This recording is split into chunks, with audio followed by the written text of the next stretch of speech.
Everything just changed for the Oklahoma City Thunder as we have a major update regarding the draft picks that the team could potentially end up with in this year's NBA draft that is headlined by Cooper Flagg, who is known as a generational talent.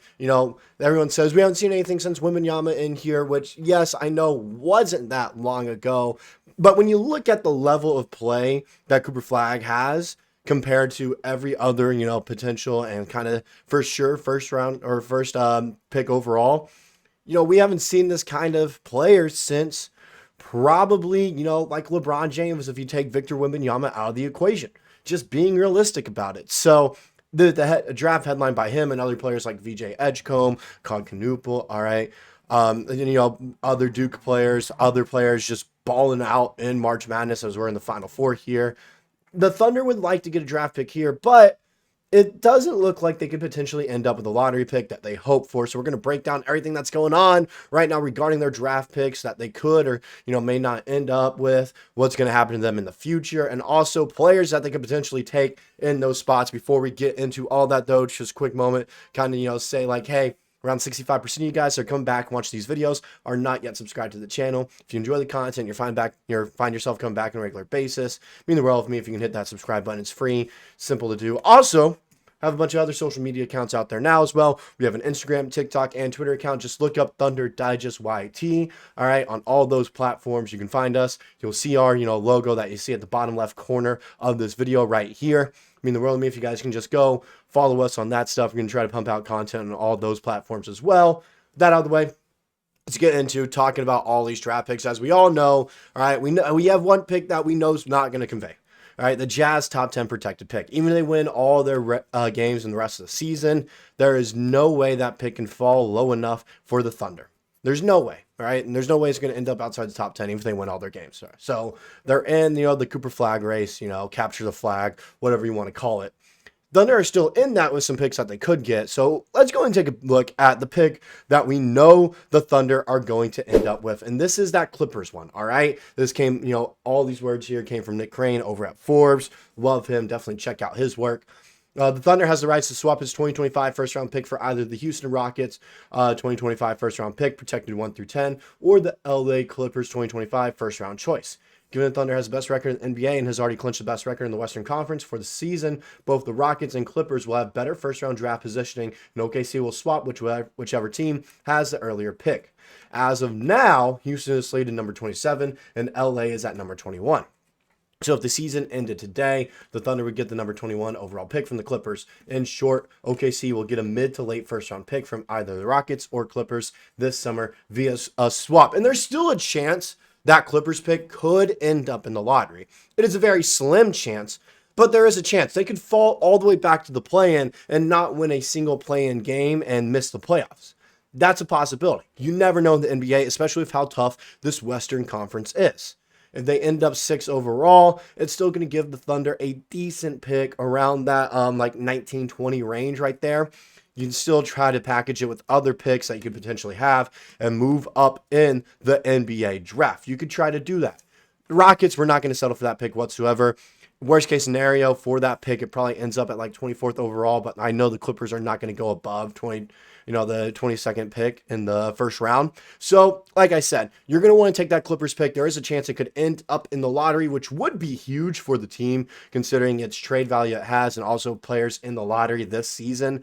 But, don't get your hopes up too much, as I do think they're going to make the playoffs with how they've been playing as of late with Harden and Kawhi. Now, let's look at some other picks that the Thunder have that could possibly convey. It's just going to take a little bit of luck and just some work to do here. All right, so the next one that we have up is the Philadelphia 76ers, all right? Nick Crane wrote, the Philadelphia 76ers have faced tremendous misfortune this season with injuries and now could also have to give up a lottery pick to the Thunder. The Sixers owe their first-round pick, top 6 protected, to the Thunder from the Al Horford trade in 2020, which is a trade from a while back. If you remember, the Oklahoma City Thunder did all these trades. That's how we have this Clippers pick here. And I can't remember how we got the Heat pick. I think Crane talks about it as well. But to the Thunder, okay.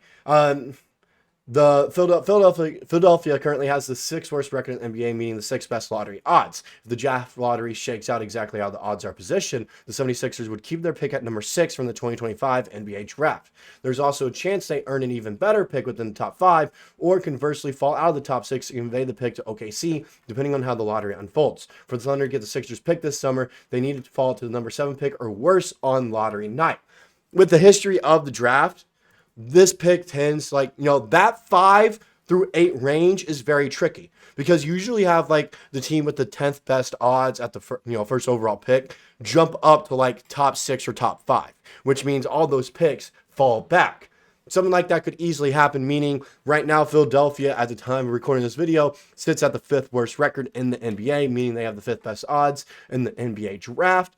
That can mean they fall to 6, 7, or 8 if a top 10 team makes their way into the top 5. I meant the 10th worst odds. But like I said, conversely, they could also jump up. It's just a very tricky spot. So this pick is going to take some luck. That's what's going to happen. You need them to start winning. You need them to win over half their games that they have left in the season here, which are about 9 or 8. I don't know where they're at exactly. Or just hope that they fall back on the lottery night. Now, let's take a look at the final pick that the Thunder could end up getting here, and it is the Miami Heat. And this one is a little bit tricky as well, and it's going to take some luck. The Miami Heat have not put together this season many expected, ultimately trading Jimmy Butler to the Golden State Warriors at the trade deadline, beginning a new era for the franchise. Miami now has the 10th worst record in the NBA and is projected to be in the play-in tournament. If the Heat misses the actual playoffs, their pick will fall into the lottery, and they will keep it. If not, it will be Oklahoma City's selection is projected to be just outside of the lottery in that case. If this pick doesn't convey this summer, it could be good news for the Thunder. If that happens and the Heat land in the lottery and keep their pick, Oklahoma City then gets the rights to Miami's unprotected first-round pick in the 2026 NBA draft. Given how the Heat have looked in the over the past several weeks, that could end up a great pick next summer in 2026. And the same thing for the Philadelphia 76ers pick as well. When we look at it, it's one of those things where you look at it, if it doesn't convey to the Thunder this year, ends up top 4 protected overall in next year's draft.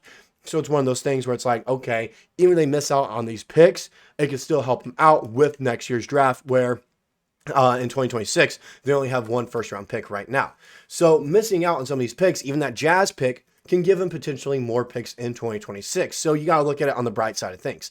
However, if the Thunder end up, and I specifically want to look at the 76ers pick as that is one I think has the most value for the Thunder, no doubt about it, because it's going to be in the lottery no matter what. We just don't know where it's going to land. Let's look at some players that are projected to go in that range a little bit, all right? 5th overall, Kasparis, I forgot how to pronounce his last name, but Illinois shooting guard / point guard, really good. He's had a great season, all right? Unfortunately, they got bounced in March Madness, but averaging 17 points a game and 6 rebounds and 5 assists. Take that defensively.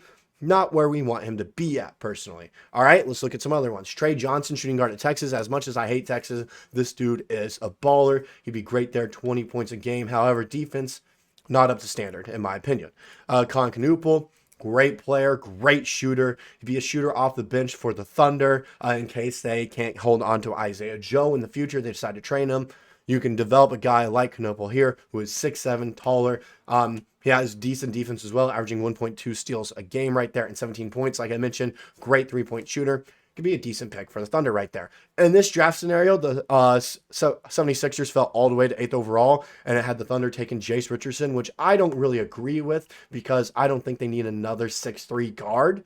If anything, if you're going to take someone in this year's draft, you want to take a guy that they have projected to go in 9th overall in Coleman Malawak, 7'2" freshman from Duke, who I think is the perfect fit for the Thunder if they do try to take someone right there, averaging 15 points a game, but you don't need him to be a scorer. You need him to get rebounds off the bench, which he does. He's already a starter getting 11.5 rebounds, and he's a great defender with 2 blocks a game. I saw him have a nasty block last night in their game. Absolutely absurd. Then Asa Newell, power forward, 6'10", pretty solid. I like him, but I would rather take a Derek Queen over him, who's 6'10", 246 pounds, 19 points a game, 10 rebounds, 2 assists, 1.3 steals a game for a center is nice. Just got to get the block number up there a little bit. Then Jeremiah Fears, who I do love because he's, OU product and everything. He's watched a lot of his games this year. But do we need another scoring guard? Not necessarily. He has great defense with 2 steals a game, but there are better options for the Thunder to try to go after. It's just, like I mentioned, though, this lottery is going to take a lot of luck.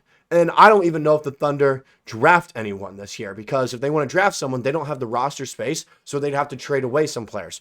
I know Dylan Jones, Ousmane Dieng, those guys don't really get a lot of time, and I know Dylan Jones hasn't impressed a lot of people. However, you did take him with a first-round draft pick last season.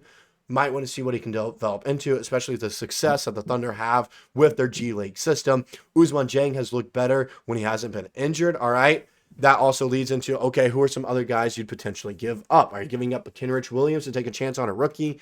I don't know. It's just a lot of scenarios that just don't know what's going to happen. But I am interested in what you guys want the Thunder to do if they do end up with this 76ers pick right here in the lottery. Let me know who you guys personally take. And like I mentioned, all right, go follow us on all our social media platforms, Twitter, Instagram, and TikTok. Just look up Thunder Digest YT. You'll find our logo on the profiles and everything, the logo in the bottom left corner there. Follow it, all right? And also potentially doing some giveaways over there as well. That's all I got for this video. I'll see you guys in the next one.